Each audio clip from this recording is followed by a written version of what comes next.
Alexis Conchamp. Bonjour à tous et à toutes, très heureux de vous retrouver sur les antennes de Sun pour parler solutions comme tous les vendredis à 12h30.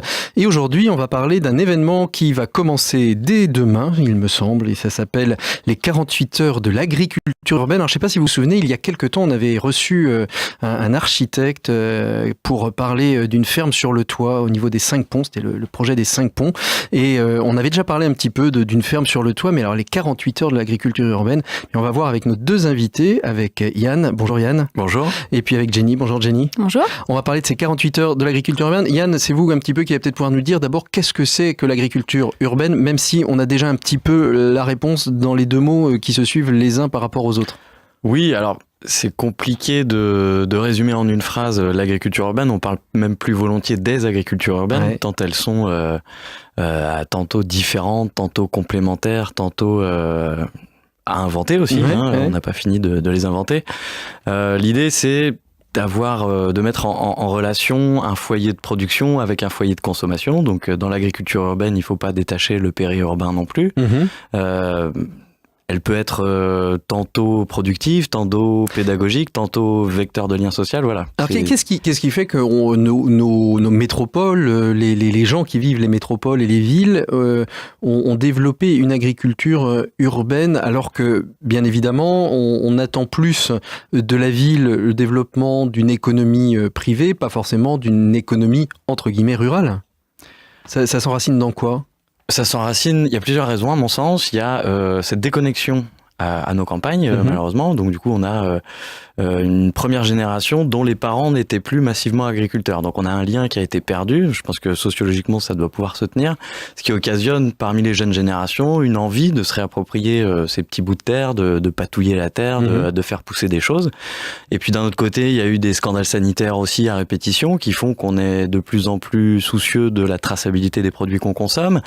Il y a aussi toutes les histoires de réchauffement climatique qui nécessitent une meilleure résilience à l'échelle de la métropole. Et l'agriculture urbaine, de par sa nature, permet cette résilience, ou du moins l'améliore.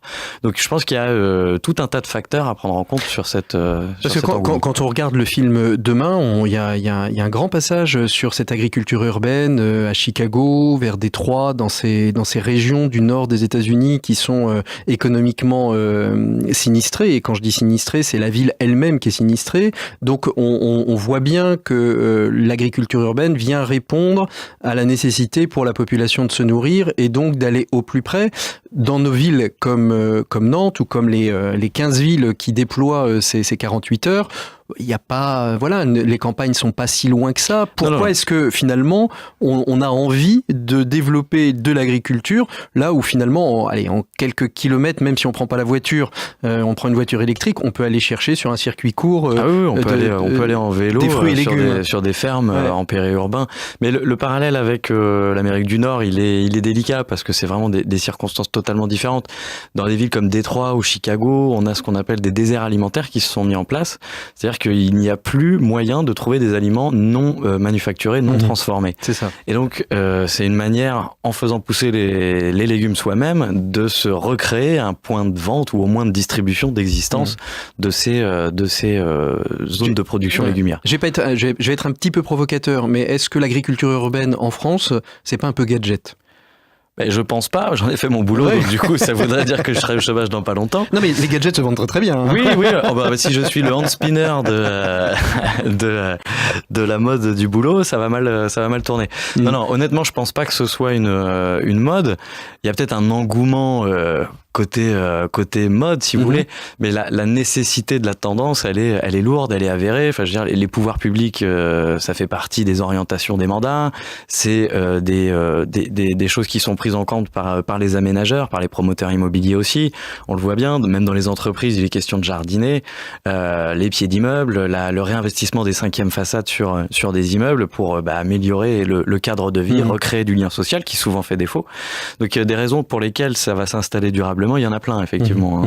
Alors, qu'est-ce qu'on en fait de tous ces produits ? Après, il y a une chaîne qui fait que il y a un marché de l'agriculture urbaine quelque part dans Nantes où on peut retrouver ces produits. Ils sont revendus à des coopératives comme Scopelli, par exemple, qui peuvent peut-être éventuellement racheter ou revendre vos produits. On en fait quoi de ces produits qui sont cultivés dans nos villes ?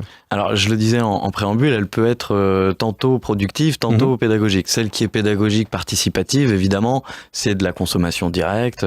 Par contre, quand il s'agit de production, et c'est là que ça peut devenir intéressant, enfin, évidemment, on imagine bien que produire des salades au 27e étage d'une tour avec des LED en high-tech, etc., ça va faire cher la salade pour quelque chose qu'on sait très bien produire à 10 minutes d'ici, enfin voilà, sans aller jusqu'à Machecoul. On sait bien qu'il y a de la salade aux alentours et de la salade bio aussi. C'est pas la question. Mais ce qui peut être intéressant dans l'agriculture urbaine, c'est le raccourcissement du circuit de distribution voilà, à l'extrême. Ça va directement de la terrasse au rez-de-chaussée. Oui. Et donc du coup, sur des marchandises à haute valeur ajoutée qui se transportent très mal, ça peut devenir intéressant. Je pense à des fleurs comestibles, je pense à des aromatiques qui coûtent horriblement cher et dont le transport représente une part non négligeable justement du coût du produit. Alors Jenny, avec vous, on va voir un petit peu ces 48 heures de l'agriculture urbaine. Qu'est-ce qui va se passer à Nantes à partir de demain jusqu'à dimanche, en fait, samedi et dimanche ? Alors, il va se passer beaucoup de choses. Alors déjà, nous, notre événement phare qui aura lieu tout le week-end, c'est notre guinguette fruitière qu'on a fait financer par une campagne de financement participatif. Elle va se trouver place Fernand-Soile. Alors, c'est où la place Fernand-Soile ? Moi, je suis nul en géographie nantaise. Ouais, c'est près de Commerce, c'est derrière la librairie Durance, aussi, vers Saint-Nicolas. D'accord, très bien. Il y a plusieurs bars sur la place, elle a des trompe-l'œil, elle est hyper sympa. Ah oui, c'est la petite place avec... Voilà. D'accord, en général, très, quand on très dit bien. ça. Oui. C'est les trompe-l'œil, plus les bars. C'est ça.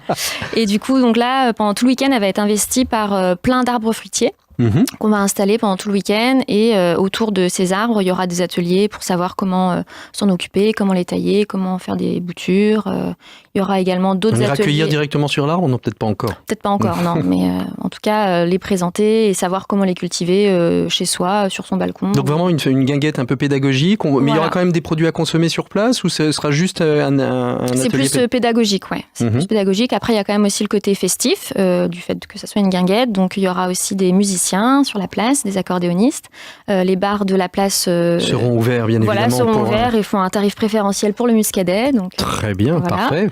Et il y a d'autres ateliers autour de notre guinguette. Il y aura des bombes à graines, il y aura des ateliers pour enfants pour créer son potager nomade. Donc ça, c'est un peu le point central de ralliement pendant tout le week-end. C'est ça.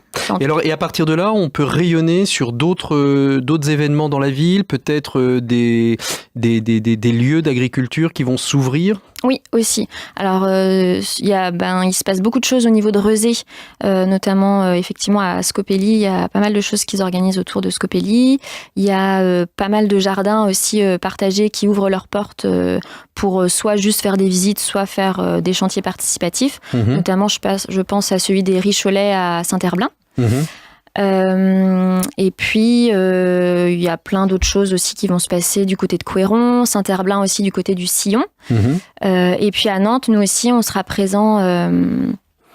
On sera présent sur le quai des Plantes, d'accord, près du ponton du Bélem, le samedi toute la journée avec des animations, notamment il y aura le Farmbot qui est un robot potager. Un robot potager. Ouais, racontez-moi ça, qu'est-ce qu'il fait ce robot potager ? C'est un vrai robot ? C'est des capteurs qui sont mis dans la terre ? C'est quoi exactement ? Alors la technologie, je maîtrise pas, mais en tout cas, le concept de base, c'est quoi ? C'est un robot qui plante, qui arrose, qui désherbe aussi, je crois, et qui est relié par une application et on peut tout gérer via l'appli. L'agriculture connectée, en effet. Il faudrait peut-être qu'on fasse un jour, qu'on développe quelque chose sur l'agriculture connectée pour voir si finalement c'est quelque chose qui a un avenir pour permettre justement cet accès. Parce que Yann, les espaces sont assez contraints en agriculture urbaine, non ? Généralement, oui, effectivement. On a cette pression foncière qui fait qu'on a de moins en moins d'espace. C'est aussi l'occasion d'expérimenter des choses à la verticale, par exemple.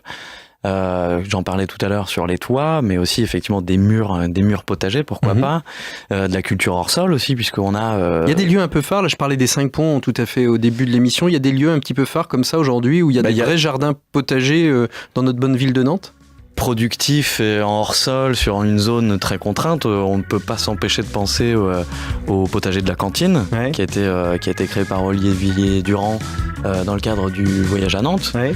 Donc on est sur un espace de 650 mètres carrés qui produit tout ou partie des crudités qui sont mangées en salade au potager de la cantine. Donc là on est sur du hors-sol puisque toute la zone île de Nantes étant polluée de par son passé industriel ne se prête pas à la culture en pleine terre. Alors si vous voulez ce week-end vous rendre aux 48 heures de l'agriculture urbaine, c'est très simple. Vous allez déjà place Chouol, c'est ça ? Fernand-Souel. Vous allez trouver la guinguette installée et puis bien sûr sur le site internet www.les48h48h.fr pour tout savoir. C'est très simple et puis vous allez passer un bon week-end et découvrir que Nantes est une ville qui est aussi une ville agricole et pas simplement une ville dédiée au commerce de proximité. Merci beaucoup Jenny, merci beaucoup Yann d'avoir été avec nous. On se retrouve la semaine prochaine pour un prochain Ce n'est que le début.